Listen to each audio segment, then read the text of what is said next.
විදේශගත ශ්‍රී ලාංකිකයන් සඳහා විශ්‍රාම වැටුප් ක්‍රමයක් අපි හඳුන්වා දෙනවා. ඒ අවශ්‍ය කරන නීතිමය තත්ත්වය මේ දවස්වල සකස් කරමින් තියෙනවා. මාසයක් එකමාරක් ඇතුළත සියලුම විදේශගත ශ්‍රී ලාංකිකයන්ට දායක විශ්‍රාම වැටුප් ක්‍රමයක් හදනවා. ඔබටත් එහි කොටස්කරුවෙක් වෙන්න පුළුවන්. ආයුබෝවන් සුබ දවසක් සියලුම ශ්‍රී ලාංකිකයන්ට.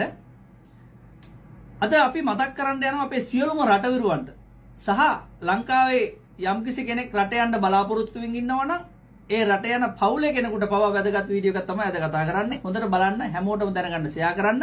අපේ channel එකත් මුලින්ම තවමත් subscribe කරලා නැති කවුරුහරි ඉන්නවනම් subscribe කරලා මේ වීඩියෝ එක බලන්න සෙට් වෙන්න. රට එන හැම කෙනෙක්ම ආරක්ෂණය කරලා තමයි එන්නේ.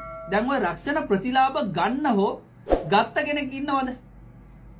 දැන් මෙච්චර කාලයක් නම් ගත්තේ නෑ වෙන්න පුළුවන්. දැන් අපි කවුරුත් දන්නවනේ අපි අර එක සැරයක් මෙහි අසනීප වෙලා ගියපු අර සරලා සහෝදරියත් අපි ලක්ෂ 30ක් විතර වේදම් කරලා ඒ ඇරිය සම්පූර්ණ මුදල් රජේ. ඉතින් ඒක තමයි ප්‍රථම එක. ඉතින් දැන් මේ ආණ්ඩුව ඒවා දෙනවා. කිසිම ප්‍රශ්නයක් නැහැ දෙනවා. රටකට ඇවිල්ලා කරදරයක් වෙලා ආපහු ගියා නම් ඒත් දෙනවා. ගත්ත කට්ටිය ඉන්නවා ඕන තරම්. වැඩ කටයුතු කරගෙන යන්න බැරි තරම් අකර්මණ්‍ය වුණොත් එව්වට ගෙවනවා. ලක්ෂ 20 30 දක්වා ගෙවනවා. දැන් මෙතන තියෙන ප්‍රශ්නේ මේමයි. සෑම රට එන පවුලකටම ලක්ෂ 20ක් හම්බ වෙනවා. සෑම රට එන පවුලකටම ලක්ෂ 20ක් හම්බ වෙනවා. දැන් ඒක අලුතින් මේ ළඟදී වැඩි කරලා තියෙන්නේ. ඒ ලක්ෂ 20 ගන්න හැබැයි සුදුසුකම් ලබන්න හැමෝම සුදුසුකම් ලබනවා. හැබැයි ඒක ලැබෙන්නේ සීමිත කොටසකට. කරන්න නම් සම්පූර්ණ කරලා තියෙන්න ඕන මොනවද? ලංකාවෙන් එනකොට ඒ ඉන්ෂුරන්ස් එක කරලා තියෙන්න ඕන. බීරෝ බඳිනවා කියලා කියන්නේ අපි. ඒක. එතකොට මේ රටකට ආපුහාම ඒක ලැබෙනවා. ඇත්තටම අකර්මණ්‍ය වුණොත් වැඩක් කරන්න බැරුව ආපහු යන්න වුණොත් එහෙම ඒ ප්‍රතිලාභ ලබා ගන්න පුළුවන්. ඒ වගේම අර මෙහෙන් ගියපු කට්ටියට මම දැක්කා අරගෙනත් තිබුණා ඒ 10ක් වාරික 3කින් නැවත නොගෙවන්නත් දෙනවා කියලා. ඒ සහෝදරිය අපිට කිව්වා ඒක නැවත නොගෙවන්න තියෙන එකක් කියලා. එන්න ඒ වගේ මොන හරි ප්‍රශ්නයක් වෙලා ගියපුවමත් ඒක ලැබෙනවා. නමුත් ලක්ෂ 20ක් ලැබෙන්නේ හැබැයි මිය ගියපු කෙනෙකුට විතරයි. මෙච්චර කල් ලැබුණේ ලක්ෂ 6යි. රටකට ඇවිල්ලා මිය ගියොත් ලක්ෂ 6ක් තමයි මෙච්චර කල් ලැබුණේ. දැන් ඒක 20 දක්වා වැඩි කරලා තියෙනවා. එනකොට හිතන්න පුළුවන් අපට අවශ්‍ය නැහැ මරුණට පස්සේ සල්ලි කියලා. ඒ වගේ ගොන් කතා කියන්න තු මේක හොඳට අහගන්න. මොකද හේතුව ඔයාලා අවුරුදු 2ක් වැඩට ඇවිල්ලත් හම්බ කරන්නේ සාමාන්‍ය ලක්ෂ 20ක් 24ක් විතර වගේ මුදලක්. ලක්ෂ 20ක් 24ක් විතර. අපා දුක් විඳිනවා. අපා දුක් විඳලා සමහරක් අය ඉස්රෝම ඒජන්සි එකකින් ගෙදරකට ආපුවාම ඔයාලා කරන්න ඕන ගෙදර හොඳද නැද්ද කියලා ඔයාලට බලන්න ගන්න තියෙනවා. මාස 6ක් යනකම් කල් තියෙනවා. 6 පැන්නොත් ඔයාලට ඒ ගෙදරින් මාරු වෙන්න බෑ. එතකොට ඔයාලා අයිති වෙන්නේ ඔය ඉන්න ගෙදරට. එතකන් ඔයාලා අයිති ඒජන්සියට 6ට කලින් ඔයාලට මොනවා හරි ප්‍රශ්නයක් තියෙනවා නම් ඒජන්සි කාර්යෝ කියයි ඔයාලට එන්න එපා මාස 6 ඉවසගෙන ඉන්න කියලා. කවදාකවත් ඉන්න එපා. මාසයකට 6ට දවසක් හරි තියලා පැනලා ඒජන්සියට ගියොත් ඕ ඒ කට්ටියට කතා කරලා ගියොත් ඔයාලට නැවත ගෙදරකට යන්න පුළුවන්. නීත්‍යානුකූලවම අයිතියක් තියෙනවා. ඒජන්සියට බලය හැම පිටින් තියෙනවා. ඒ නිසා ඔයාලා ඒ කාලයේ ප්‍රයෝජනට ගන්න ගෙදරක් හොඳ නැත්තම් 6 නම් ඉවසන්න එපා. ඉවසලා ගියොත් එහෙම ඔයාලට ඊට පස්සේ ඒජන්සි කාර්යෝ මොනවද වැඩ කියන්නේ? ඔයාට එහෙනම් ඔයා දැන් අපට අයිති නැහැ. ඔයාට යන්න ඕන නම් ඔයා ලක්ෂ 8ක් ගෙවන්න 10ක් ගෙවන්න 11ක් ගෙවන්න ඔහොම තමයි කියන්නේ. එව්වට ඔයාලා නැවත අහුවෙන්න එපා. ආවිල්ලා ගෙදර හොඳ නැත්තම් ඒජන්සියට කතා කරලා කියන්න මාව ගන්න මට වෙන ගෙදරක් මාරු කරලා දෙන්න. මොකද ඔය ගෙවල් හොඳද නරකද කියලා හරියටම දන්නේ ඔයාලා මිසක් වැඩට එන කෙනා මිසක් එම්බසියවත් ඒජන්සියවත් නෙවෙයි. ඒ නිසා ඔයාලා කියන එක ඒජන්සිය පිළිගන්න ඕන. ඒජන්සිය කියනවා නම් එහෙම ඔයා ඉන්න මාස 6 ඉවසන්න අරක මේක කියලා කියනවා නම් ඒ කියන එකක් රෙකෝඩ් කරගෙන කෙලින්ම යන්න තානාපති කාර්යාලයට. ගිහිල්ලා කියන්න මෙන්න ඇග්‍රීමන්ට් එකේ මෙහෙම තිබුණාට මෙයාලා කියන්නේ මෙහෙම. කෙලින්ම යන්න තානාපති කාර්යාලයට.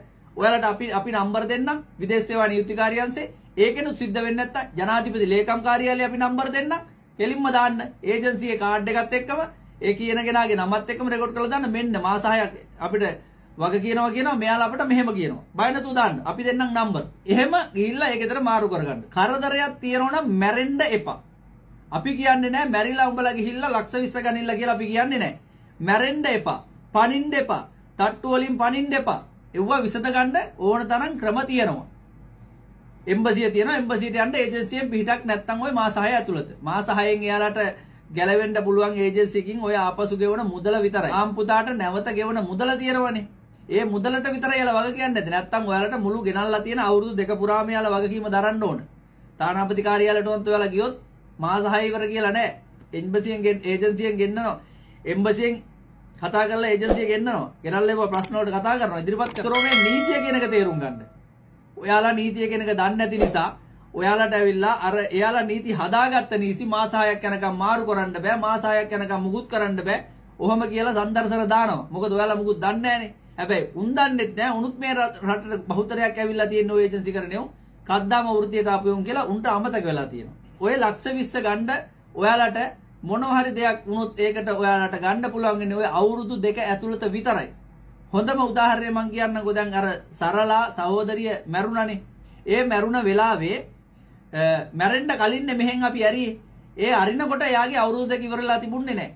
රක්ෂණේ අවුරුදු දෙක ඉවරලා තිබුණේ නැහැ. ඊට පස්සේ ටක් ගාලා කතා කරලා ඒ සල්ලි අරගෙන ඊට පස්සේ ලංකාවට ඇරියා.